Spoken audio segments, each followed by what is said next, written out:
आज हम स्टार्ट करेंगे जीओसी का एक इंपॉर्टेंट टॉपिक हाइपर कॉन्जुगेशन। और हाइपर कॉन्जुगेशन क्या होता है, तो मैं सबसे पहले इसकी डेफिनेशन दूंगा कि जब भी CH बॉन्ड के सिग्मा इलेक्ट्रॉन पाई इलेक्ट्रॉन या p ऑर्बिटल के साथ कॉन्जुगेशन में होते हैं तो इस टाइप के कॉन्जुगेशन को ही हम बोलते हैं हाइपर कॉन्जुगेशन। हाइपर कॉन्जुगेशन एक तरह का रेजोनेंस ही होता है जिसमें एक बॉन्ड नहीं बनता, इसलिए इसको बोलते हैं नो बॉन्ड रेजोनेंस या बेकर-नाथन इफेक्ट। इसको नो बॉन्ड रेजोनेंस या बेकर-नाथन इफेक्ट भी हम कहते हैं।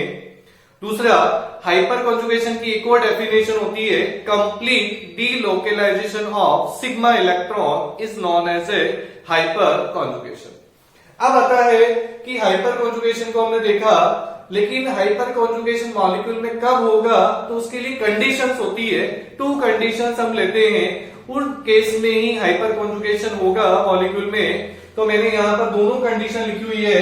कंडीशन नंबर फर्स्ट कि एक sp2 हाइब्रिडाइज्ड कार्बन होना चाहिए और वह sp2 हाइब्रिडाइज्ड कार्बन या तो एल्काइल कार्बोकेटाइन की फॉर्म में हो या एल्कीन की फॉर्म में हो या एल्काइल कार्बन फ्री रेडिकल की फॉर्म में हो।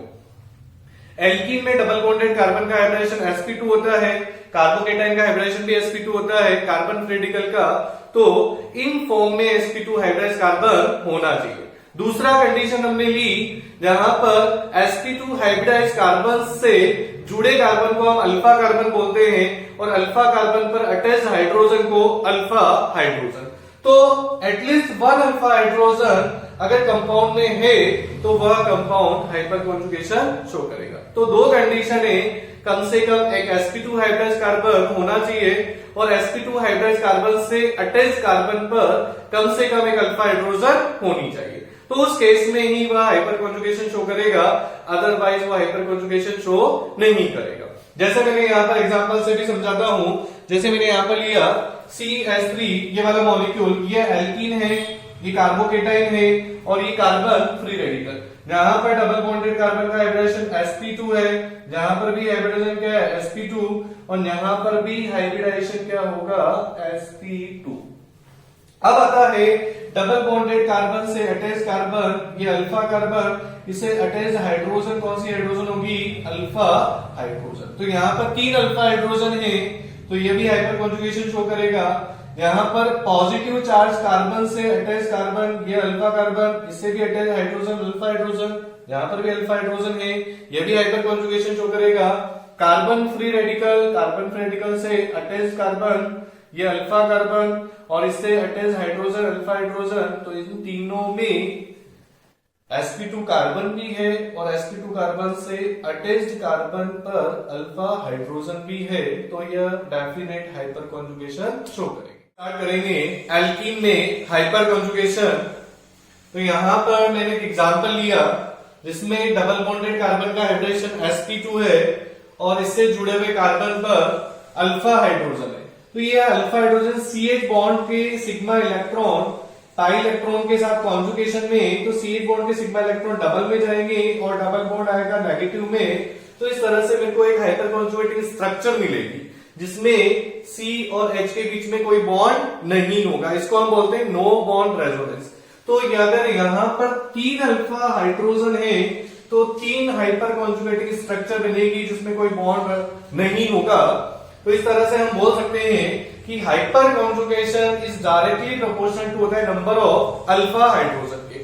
जितनी नंबर ऑफ अल्फा हाइड्रोजन होगी तो उनमें हाइपर कॉन्जुगेटिव स्ट्रक्चर उतनी ही ज्यादा बनेगी और वो मॉलिक्यूल उतना ही ज्यादा स्टेबल होगा। तो हम हाइपर कॉन्जुगेशन से किसी भी मॉलिक्यूल की स्टेबिलिटी को एक्सप्लेन कर सकते हैं। अगर हम यहाँ पर एल्कीन में बात कर रहे हैं तो एल्कीन की स्टेबिलिटी को भी हम हाइपर कॉन्जुगेशन से एक्सप्लेन कर सकते हैं। तो यहां पर मैंने एग्जांपल लिए हैं कि compare the stability order in following alkene, और सबसे पहले मैं लेता हूं एथीन, प्रोपीन और ब्यूटीन। ब्यूटीन में मैंने 2 ब्यूटीन लिया है। अब एथीन में डबल बॉन्डेड कार्बन से कोई कार्बन जुड़ा हुआ नहीं है, 0 alpha hydrogen. Double bonded carbon से अटैच कार्बन पर यहाँ पर 3 अल्फा हाइड्रोजन है, ये अल्फा कार्बन होगा। यहाँ पर डबल बॉन्डेड कार्बन से ये अल्फा कार्बन, ये अल्फा कार्बन और यहाँ पर अटैच हाइड्रोजन कितनी होगी 6 अल्फा हाइड्रोजन। तो हमें कुल मिलाकर एल्कीन में अल्फा हाइड्रोजन को देखना है। नंबर ऑफ अल्फा हाइड्रोजन जितनी ज्यादा होगी वह एल्कीन उतनी ज्यादा स्टेबल होगी। तो यहाँ पर 2 ब्यूटीन सबसे ज्यादा स्टेबल होगा। इसी तरह नीचे वाले एग्जांपल में आते हैं तो डबल बॉन्डेड कार्बन से जुड़े कार्बन पर 2 अल्फा हाइड्रोजन होगी। यहाँ पर डबल बॉन्डेड कार्बन पर जुड़े हुए कार्बन पर 5 अल्फा हाइड्रोजन, 3 यहाँ से और 2 यहाँ से। यहाँ पर डबल बॉन्डेड कार्बन से जुड़े हुए कार्बन पर 2 अल्फा हाइड्रोजन और 2 अल्फा हाइड्रोजन, तो यहाँ पर 4 अल्फा हाइड्रोजन। तो हम यहाँ पर एल्कीन की स्टेबिलिटी का ऑर्डर निकाल सकते हैं। क्या करेंगे? हाइपर कॉन्जुगेशन इन कार्बोकेटाइन।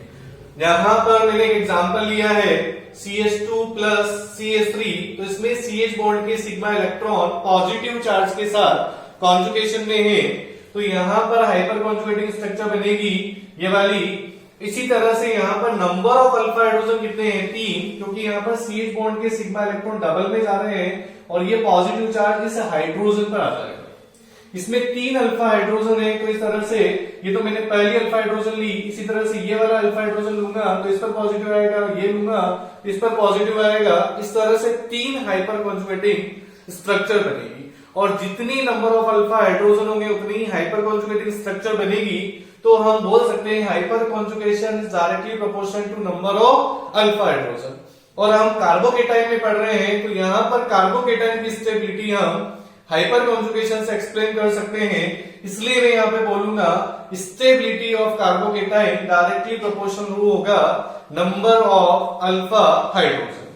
अब हम यहाँ पर देखते हैं स्टेबिलिटी कंपेयर करते हैं कार्बोकेटाइन में। तो मैंने यहाँ पर मिथाइल कार्बोकेटाइन लिया, इसमें कोई अल्फा हाइड्रोजन नहीं होगा। सेकंड इसमें लगा हूं तो 3 अल्फा हाइड्रोजन, यहाँ पर 6 अल्फा हाइड्रोजन और यहाँ पर 9 अल्फा हाइड्रोजन। कार्बन पॉजिटिव के रेस्पेक्ट में यह मिथाइल ग्रुप अल्फा कार्बन होगा, इस पर 3 अल्फा हाइड्रोजन, 3 इसमें 3 इसमें 9 अल्फा हाइड्रोजन।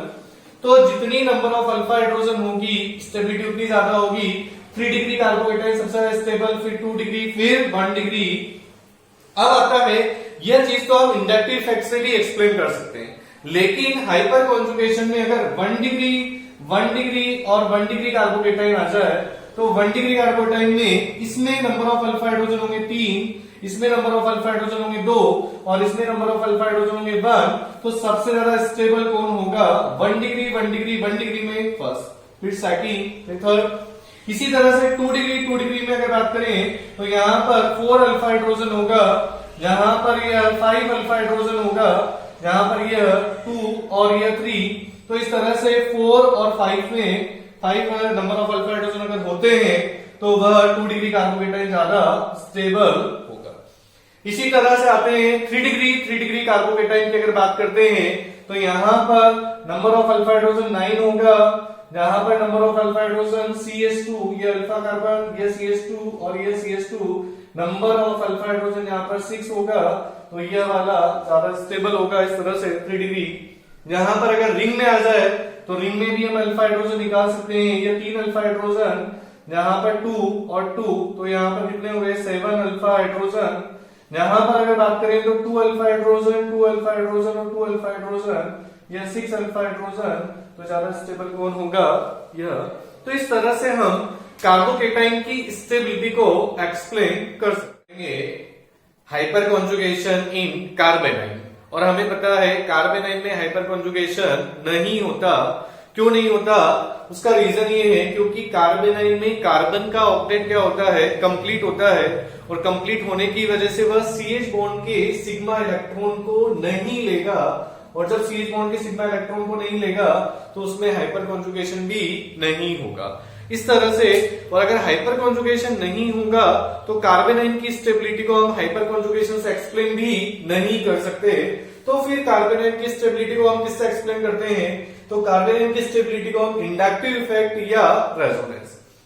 अब इंडक्टिव इफेक्ट में यहाँ पर देखो मैंने लिया 1 डिग्री, 2 डिग्री और 3 डिग्री कार्बेनाइन, और हमने पिछली वीडियो में इंडक्टिव इफेक्ट देखा था कि इंडक्टिव इफेक्ट क्या होता है और कौन से ग्रुप का कौन सा इफेक्ट लगेगा, प्लस आई इफेक्ट होगा या माइनस आई इफेक्ट होगा। तो यहाँ पर एक CH3 का प्लस आई इफेक्ट होता है, ये इलेक्ट्रॉन डोनेट करेंगे, नेगेटिव चार्ज बढ़ाएंगे, और चार्ज बढ़ेगा तो स्टेबिलिटी क्या होगी? कम होगी। 2 CH3 का यहाँ पर प्लस आई इफेक्ट लगेगा, नेगेटिव चार्ज और बढ़ेगा।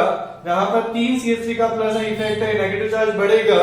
और चार्ज के इनवर्सली होता है स्टेबिलिटी, तो चार्ज जितना ज्यादा होगा स्टेबिलिटी उतना कम होगा। तो यहाँ पर 1 डिग्री कार्बन सबसे ज्यादा स्टेबल होता है, फिर 2 डिग्री और फिर 3 डिग्री। उसके बाद आता है नेक्स्ट रेजोनेंस की हम बात करें, नेगेटिव सिंगल डबल, तो इसमें रेजोनेंस हो रहा है और रेजोनेंस की वजह से इसमें 2 रेजोनेटिंग स्ट्रक्चर बनेगी, यहाँ पर 4 रेजोनेटिंग स्ट्रक्चर बनेगी, यहाँ पर 7 रेजोनेटिंग स्ट्रक्चर। एक बेंजीन के बढ़ने से 3 RS बढ़ जाता है, ऑर्थो, पैरा और ऑर्थो, तो यहाँ पर 7 RS हो जाएगी। और यहाँ पर एक बेंजीन और इंक्रीज हो रहा है तो इसकी रेजोनेटिंग स्ट्रक्चर बनेगी 10। तो इस तरह से रेजोनेंस इतना ज्यादा होगा तो मॉलिक्यूल उतना ही ज्यादा स्टेबल होगा। तो इस तरह से हम कार्बन आयन की स्टेबिलिटी को इंडक्टिव इफेक्ट या रेजोनेंस से एक्सप्लेन कर सकते हैं कि I effect and H effect में क्या डिफरेंस होता है। तो जैसा कि मैं पहले बता चुका हूं कि सबसे पहले हमने लिया हाइपर कॉन्जुगेशन इन एल्कीन, हाइपर कॉन्जुगेशन इन कार्बोकेटाइन, और कार्बोकेटाइन में जो हाइपर कॉन्जुगेशन होता है उसी के सिमिलर होता है कार्बन फ्री रेडिकल में। मैंने इसलिए नहीं बताया कार्बन फ्री रेडिकल में क्योंकि कार्बोकेटाइन की स्टेबिलिटी जैसे निकालते हैं वैसे ही कार्बन फ्री रेडिकल की निकालते हैं, क्योंकि दोनों ही इलेक्ट्रॉन डेफिशिएंट होते हैं।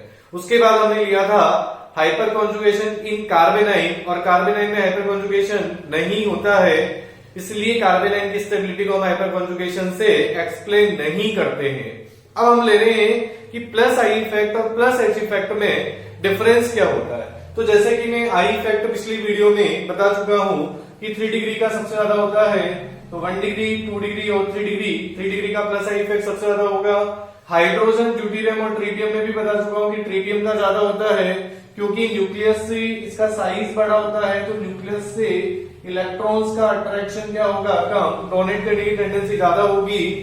और इसी अकॉर्डिंग यहां पर अगर हाइड्रोजन को ड्यूटेरियम से रिप्लेस कर दें और ट्रिटियम से, तो फिर Ct3 का ज्यादा हो जाता है, फिर Ct3 और फिर CH3 का सबसे कम। तो इस तरह से हम आई इफेक्ट का ऑर्डर बता सकते हैं, और पहले भी मैं बता चुका हूं पिछली वीडियो में। अब आता है हाइपर कॉन्जुगेशन का ऑर्डर उल्टा हो जाता है। क्यों होता है ऐसा? क्योंकि यहाँ पर डबल बॉन्डेड कार्बन या पॉजिटिव कार्बन से जुड़ा carbon, alpha carbon first carbon होगा। यहाँ पर ये वाला अल्फा कार्बन और इसमें number of alpha hydrogen 3 alpha hydrogen, इसमें 2 अल्फा हाइड्रोजन, और इसमें होगी ये वाला अल्फा कार्बन, तो इसमें अल्फा हाइड्रोजन कितनी होगी 1, और यहाँ पर कोई अल्फा हाइड्रोजन नहीं होती, तो सबसे ज्यादा हाइपर कॉन्जुगेशन होगा मिथाइल में, फिर इथाइल और फिर आइसोप्रोपाइल और फिर टर्शियल ब्यूटाइल। और हाइड्रोजन, ड्यूटेरियम और ट्रिटियम में अगर बात करते हैं तो हाइड्रोजन क्योंकि CH बॉन्ड जो होता है वह उसकी बॉन्ड लेंथ सबसे ज्यादा होगी, फिर CD बॉन्ड की बॉन्ड लेंथ थोड़ी कम होती है, CT बॉन्ड की और कम होती है, तो बॉन्ड लेंथ ज्यादा होने की वजह से बॉन्ड वीक होगा, और वीक होगा तो आसानी से ब्रेक कर सकते हैं, इसीलिए CH बॉन्ड का हाइपर कॉन्जुगेशन ज्यादा होगा CD और CT के कंपैरिजन में। तो यहां पर भी बोल सकते हैं कि CH3 में ज्यादा होगा, CT3 में कम, और CT3 में और कम होगा। तो इस तरह से हम प्लस एच और प्लस आई इफेक्ट में हम कंपेयर स्टार्ट करेंगे हाइपर कॉन्जुगेशन इन टॉलुइन।